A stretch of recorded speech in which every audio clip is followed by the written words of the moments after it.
ഈശോ മിശിഹായ്ക്ക് സ്തുതിയായിരിക്കട്ടെ.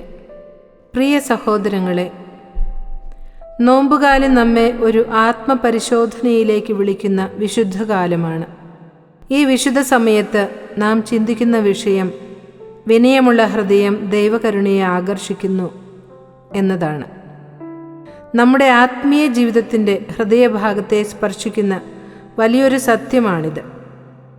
നാം നടത്തുന്ന ഓരോ പ്രാർത്ഥനയും ഉപവാസവും അർത്ഥപൂർണമാക്കുന്നത് നമ്മുടെ ഉള്ളിൽ വിനയത്തിൻ്റെ വിത്തുണ്ടെങ്കിൽ മാത്രമാണ്.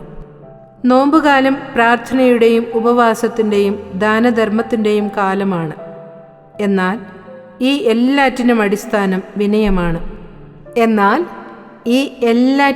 അടിസ്ഥാനമായി നിൽക്കുന്നത് വിനയമാണ് എന്ന് നാം തിരിച്ചറിയണം.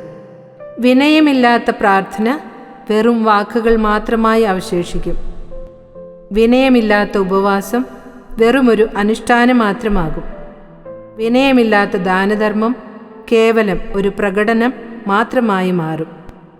ദൈവം അന്വേഷിക്കുന്നത് നമ്മുടെ പുറത്തുള്ള ഭക്തി പ്രകടനങ്ങളല്ല, മറിച്ച് അവിടുത്തെ സന്നിധിയിൽ തളർന്നും നിൽക്കുന്ന വിനയമുള്ള ഹൃദയത്തെയാണ്.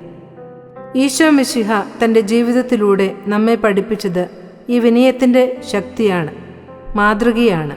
മഹത്വത്തിൻ്റെ രാജാവായിരുന്നിട്ടും അവിടുന്ന് ഒരു ദാസനായി ജീവിക്കാനും ഒടുവിൽ ക്രൂശിൽ സ്വയം സമർപ്പിക്കാനും തയ്യാറായി. ആ കുരിശ് നമ്മെ എപ്പോഴും ഓർമ്മിപ്പിക്കുന്നത് ദൈവകരുണ ഏറ്റവും ശക്തമായി ഒഴുകുന്നത് വിനയത്തിൻ്റെ വഴിയിലൂടെയാണ്.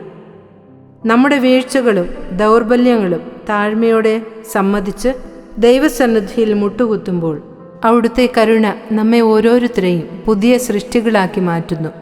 അഹങ്കാരം എന്നത് ദൈവകൃപയുടെ വാതിലടയ്ക്കുന്ന ഒന്നാണല്ലോ.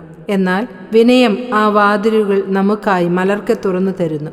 നോമ്പുകാലം നമ്മെ ക്ഷണിക്കുന്നത് പുറത്തുള്ള മാറ്റത്തേക്കാൾ ഉപരിയായി ഉള്ളിലെ വലിയൊരു മാറ്റത്തിനാണ്. അതിനാൽ ഈ വിശുദ്ധ കാലത്ത് നമുക്ക് ഹൃദയപൂർവ്വം പ്രാർത്ഥിക്കാം. കർത്താവേ, എൻ്റെ ഹൃദയം വിനയമുള്ളതാക്കണമേ. എൻ്റെ ദൗർബല്യങ്ങളിൽ നിന്നെ പൂർണ്ണമായി ആശ്രയിക്കാൻ എനിക്ക് കൃപ തരണമേ.